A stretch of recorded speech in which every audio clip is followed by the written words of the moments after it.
Hello everybody and welcome back to my channel. If you're new here, my name is Carrie-lynn or Carrie, and if you're not, then welcome back. Today we are going to talk about my August wrap-up. I know it's like the middle of the month, but we're going to talk about the books that I read in August. So let's get into it. The first book I read was called A Lady's Guide to Etiquette and Murder. I think I got this one off of Kindle Unlimited. I'm pretty sure I did. This one goes, it's another historical mystery. I just love historical mysteries.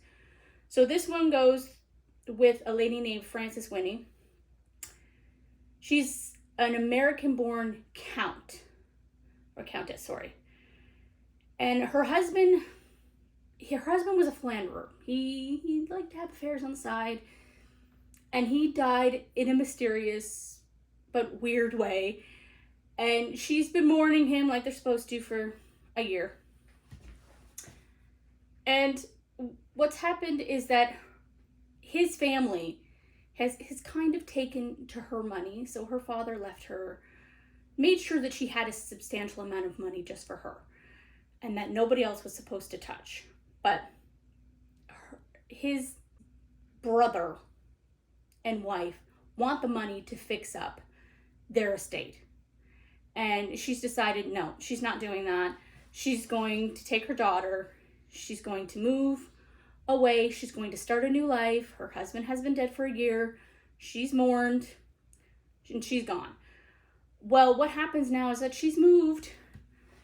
Different things are happening, but the police have now suspected that her husband was murdered. He didn't die of a heart attack. He was murdered. So now they as the murderer. So now this is a whole entire thing going on in her life that she wasn't expecting. And then her sister shows up from America with her aunt. So her mother has sent her sister over to be debuted in, society in England. So she's now trying to get her sister into the right parties to make sure she's seen, so, she can marry someone of the highest stature. So I don't know if I'll continue the series. I liked it, but I don't know if I was that engaged with it. I might read one more book, because it was entertaining, but I don't know if it's really, how can I say this? I don't usually give books stars, but if I was going to give it stars, I think I would give it a 3.5. It was okay, but it wasn't great. The writing was fine. The characters were fine. I read it quickly, but I don't know if it was the greatest book that I've ever read. So that was number one. I think I read, let's see here, I have my notes here. 1, 2, 3, 4, 5, 6. I read 6 books. I do have 2 DNFs. I should have said that in the beginning, sorry. And I listened to 4 audibles. So there we go. So the next one I read was The Impossible Imposter. And it is, let's just see here. An Impossible Imposter. This is a Veronica Speedwell mystery. And I love Veronica Speedwell. So this is the 7th book. There's still the 8th book, and the 9th book comes out next March. So this one here takes place in 1889. Veronica and her natural history companion Stoker, they're asked to, name is Hugo, on a special quest to help his goddaughter. So there's this one here. Let's see, how do I explain this one? Here, I'll read some of it. After years of traveling the world, her eldest brother, Jonathan, heir to the Hathaway Hall, is believed to have been killed in a catastrophic explosion. Okay, so they go down to this manor house, her and Stoker, to find out what's going on. So they have this man there, he's pretending to be somebody else. Nobody knows if it's actually him. The older woman in the house believes that it's her grandson, but there's something odd. There's something odd going on. He's not quite right, and you'll learn in the book that Veronica knows more about this man than she's saying, so I don't really want to give it away. It was very interesting. I didn't see some of it coming, and, you know, I didn't see the little twists and turns that were in this book. But if you're looking for a good mystery, I would go with that one. So it's An Impossible Imposter, and it is by Deanna Raybourn. So I would go with that one. So the next one I read was called Fake Death. It's on Kindle Unlimited. I can't remember who wrote it.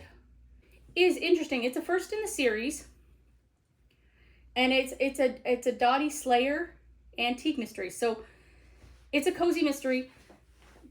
The girl in it, the lady in it, her husband was in the military and he passed away. So she's trying to move on from that. She still lives within PMQs, which are military housing. And they're part of the Scottish Regiment in England. So she's from Scotland. She gets a job where she's working at an antique auction house, I would say. Yeah, it's an antique auction house. Dies outside the auction house. Then somebody dies inside the auction house. So she's trying to figure out who keeps dying. I liked it because, I mean, my husband was in the military for 16 years. So I kind of felt for her in some ways. So I did enjoy it. I don't know. It's a quick read. I'm not exactly sure if it's one I'll continue to read.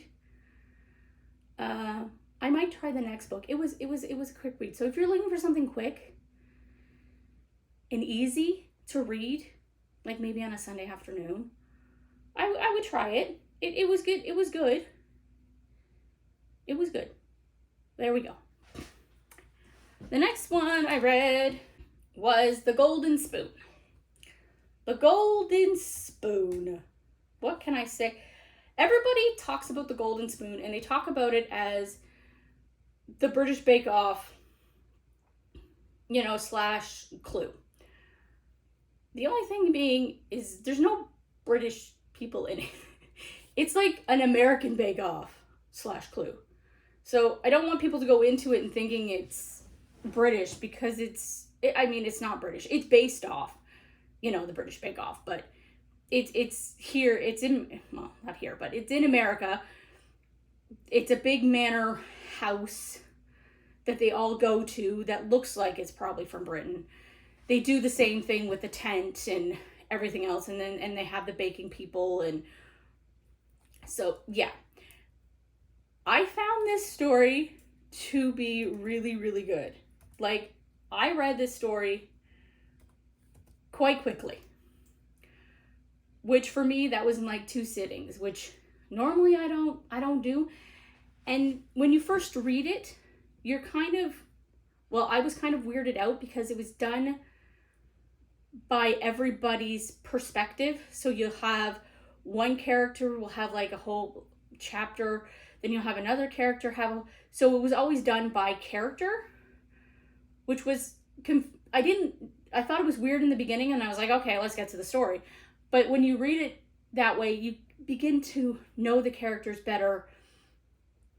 You begin to find out which ones you like and which ones you don't like. And to be honest, there was some I liked and some I really, really didn't like. And some I was like, why are they even here? Like, it was weird that way. The Golden Spoons by Jessie Maxwell. I just want to make sure I said that. Yeah, it was fun. I'm going to be honest. It was fun. So it's like a closed door thing where you have everybody in the same building. There's a storm. Somebody is murdered. They have to find out who's murdered. Then there's another little mystery on top of that. So yeah, it was a really good, fast read. I really enjoyed it. So if you're looking for something like that, I highly recommend The Golden Spoon. The next book I read after that, probably don't need to say that, is Buried in a Good Book. So this is another cozy mystery. It is by Tamara Berry, and it is the first in the By the Book series. I didn't think I would like this book when I first started reading it. I found the main character, she was kind of annoying. She was just annoying as that she's a mystery writer, she's a thriller writer, and she seems to think she knows everything. So when things would start happening, like they start in the beginning of the book. Like in the beginning of the book, there's like body parts flying out of a pond on her, I think it was her grandfather's. Well, yeah, I think it's her grandfather. I think her grandfather left her a cabin, and she gets there with her daughter, and her daughter's a teenager, and body parts start flying out of the pond, and, they call the police, but she's a thriller writer, so she knows everything, so she keeps saying things to the police officer, and he's getting really pissed off. Their dynamic is kind of cool. I really like their dynamic, but in the beginning I was like, she's a bit annoying. She's a bit annoying. I didn't really care for her, but then I got into the story more and I started liking it. Things happen. I didn't see the twist at the end. That is not something I saw coming at all. The whole ending was just like, wow. So if you're looking for a book, like a cozy book that has that wow factor, this might be it for you. I am really interested in reading the next book. So I will get the next book. Yeah, her name is Tess. So the main character's name is Tess. And she's almost at the end of the rope when she arrives with her teenage daughter at her grandfather's rustic cabin in the woods. The rustic cabin in the woods has no electricity, no water. Okay? She hopes that in time she will heal the bond, so her and her daughter aren't getting along well. Her ex-husband has kind of went in and out of her daughter's life, and she can see that her daughter's really, really hurt by it, and she's tried to take her away so that they can have some time to bond because they're just not doing well. But her daughter's a little bit, she's a teenager. She's like, there's no Wi-Fi here, there's no phone here, there's nothing for me to do. And then body parts start flying. So, it's a very interesting book. I really enjoyed it. Go have a look at it. I would, if I was going to do stars, I would give it about 4 stars. It was a really, really good book.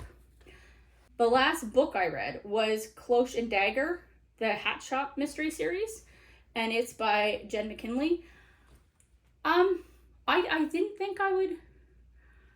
I've been having a hard time getting in. I usually love cozy mysteries, but sometimes I have a hard time with cozy mysteries lately. Some are hit or miss. This one was a good one. Well, I actually enjoyed it. It was a good one. I think I would read the next one in the series. It's about a girl named Scarlett. Unfortunately, she's had some social media mishap, and it's all over everywhere. So she is talking to her cousin Viv, who runs a hat shop in England. Scarlett lives in Florida, and she said, you know what, come down. You own half the hat shop. Our grandmother left it to both of us. You need to come down. You need to help out. It'll get you away from all your troubles in America. Just come down. So she comes down, she gets there, and somebody else picks her up at the airport. And she's like, okay, where's my cousin? Why isn't Vivian here to pick me up? And they're like, oh, the guy's like, no, don't worry. She does this all the time. She just takes off and we don't know where she is. And Scarlett found that funny. She was like, what? She would leave me here to run a hat shop that I have never run before in my life. You know, she thought it was very, very odd. So she gets to the hat shop. She still can't figure out why she can't find her cousin, sorry. A lady comes, a very prominent lady in society comes to pick up her hat. Scarlett gives her hat, which she thinks is her hat. A lot of things happen. The lady ends up dead. They think Vivian killed her, which Vivian is not even there. So there's a lot going on in the story, and it was pretty good. And the banter between Harrison and her banter is really, it's really good. It's, you know, there's some sweet moments, there's some tender moments. There might be a romance in the future, who knows? But it was really good. I would give it like a 3, almost 4. I mean, it's around there. It was a good story. I really enjoyed it.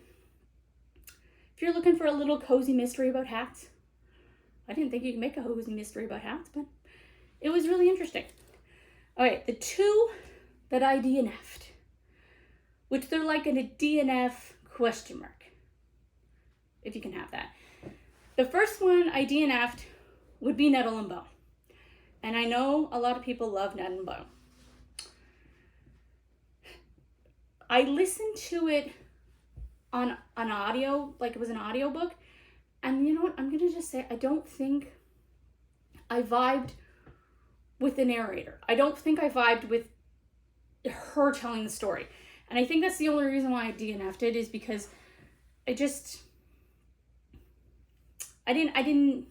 vibe with her. So I think what I'm going to do with that one is I'm going to actually get the physical book and I'm going to read it instead. So that's why it's kind of question mark, because I don't want to say I'm never going to read it. I just think I have to read it instead of listen to it. And a lot of people seem to love Nettle and Bone. It's about a girl who goes on a quest to rescue her sister from the evil man that she married in another kingdom. She's got to do 3 different tasks to help her save her sister. So it sounds really interesting. It sounds like something I would like, but I couldn't get through the audiobook. And the next one that I did get DNF'd, kind of, is A Rogue of Their Own. Yeah, A Rogue of One's Own, sorry. A Rogue of One's Own by Evie Dunsmore. And it's part of the League of Extraordinary Women, and it's the second book. I love the first book, Bringing Down the Duke. That book, I really enjoyed that book. So I thought, because these are historical, like, romances, and they have a lot of historical elements to them, which I really enjoy, I thought that I would love this book. And it's not that I don't love this book. I'm halfway through it, but I've been halfway through it since the first week of August. I just can't seem to pick it up to finish it. So that's why I'm saying it's not quite a DNF, because I want to finish it, but I haven't finished it yet. And this one follows the Lady Lucy, and let's see. So she's part of the band of Oxford suffragettes. So she's like their leader in Oxford. So she does all the stuff. She gets all the pamphlets. She gets all of them to band together, and they meet and stuff like that. The guy in it, his name is Tristan, and he's a, how do I explain? He's a different character. He's got a lot more depth. There's a lot going on in his life. He's either a horrible guy or he's the nicest guy in the world. There's somewhere in between. He's he's just a very interesting character, and I really, really like him. So I don't understand why I haven't finished it. So what happens between the two of them is that Lucy, wants to buy a publishing company, but she can't buy the publishing company herself. So she gets a whole bunch of her friends, and they go in together to buy this publishing company. But what happens is they find out that half the publishing company was already bought. And they don't know by who, because they want it for a certain reason, to help their cause and help them get the word out to people about, suffragettes and stuff like that. So that's what they want the publishing company for. But now they have to work with this other person to find out that this other person she doesn't like. And they butt heads. But they have this yearning for each other. So it's a good book. So I just have to finish reading it. I just have to finish reading it. The audio books that I listen to are A Quiet Life in the Country by T.E Kinsey. And then I read, I listened to In the Market for Murder by the same author. These are part of the Lady Hardcastle series. I listened to all of these while going to a funeral. So me and my mother had to go and drive quite a distance. It was like 2 days. Well, 16 hours there, 16 hours back. To a funeral, and we listened to these books. I love Lady Hardcastle. These are the best books to listen to. The narrator for this series, she's awesome. She deserves an award. She just makes you think you're there. They're so funny. She makes the characters so funny. Everything is awesome. If you don't know about Lady Hardcastle, just listen to one of her. Just listen to the first one. You'll love it. This is about Lady Hardcastle and her companion Flo. And they decide, you know what? We've had enough of our exciting life. We're moving to the country. We're settling down. We're going to live the rest of our life as a good life. Well, when they move to the killer capital. Well, not capital, but the killer. Most people get killed in this little part of the country in England that they have moved to. The first day, or I think it's the first or second day they're there, they take a walk. They find a dead body. So, sleuthing happens. They got to solve a mystery. They're just enjoyable. They're just enjoyable listens to. I love them. Give them a try. In the Market for Murder was the next one. I think Death Around the Bend is the third one. So I have to listen to that one next. But if you're going to listen to anything, listen to those. After that, on the way home, we listened to the Thursday Murder Club. So we listened to the Thursday Murder Club. And we listened to the first one and the second one. So we listened to the Thursday Murder Club, which is by Richard Osman. Everybody. I guess everybody doesn't know. But the Thursday Murder Club is about these 4 friends. And they solve murders. They get together every Thursday in their retirement village in England to solve murders. That's what they do. And murders somehow come to find them all the time. These characters, I don't think I've ever felt so much about these characters in what they're doing. I love all these characters. There's not one in here, even if this person is not exactly the greatest, I still root for this person. They all have quirks. They all have things that, are not desirable. Everyone does. But they're just such loving characters. And they solve murders, and you got Elizabeth, she's the boss.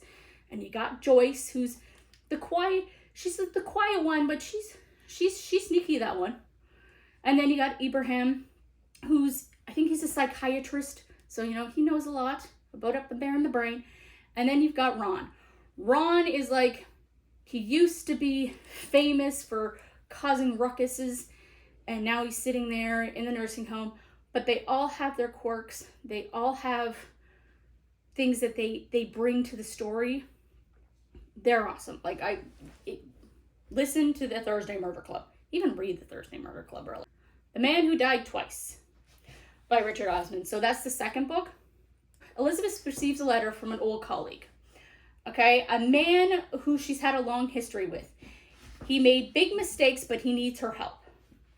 He is involved in stolen diamonds and violent mobsters, and everybody is coming to kill him because they know he has the diamonds, but he keeps saying he doesn't have the diamonds. Bodies start piling up. Everything starts happening. Elizabeth is kind of in the middle because she has a long history with this man. She lists her friends, Joyce and Ibrahim and Ron, to help. It's I just love these stories. I've read all of them. The next one, I think it comes out this month. It's on my list. I've already ordered it. It's coming in. Like, I hope he keeps writing these, because I just love the story. The stories are interesting. The characters have depth. They're just really, really good stories. Read the Thursday Murder Club. That's all I gotta say. And that's about it. That is all the books that I read in August. And if you like more content like this, like and subscribe. And I will be here every week. I'll see you later, guys. Bye.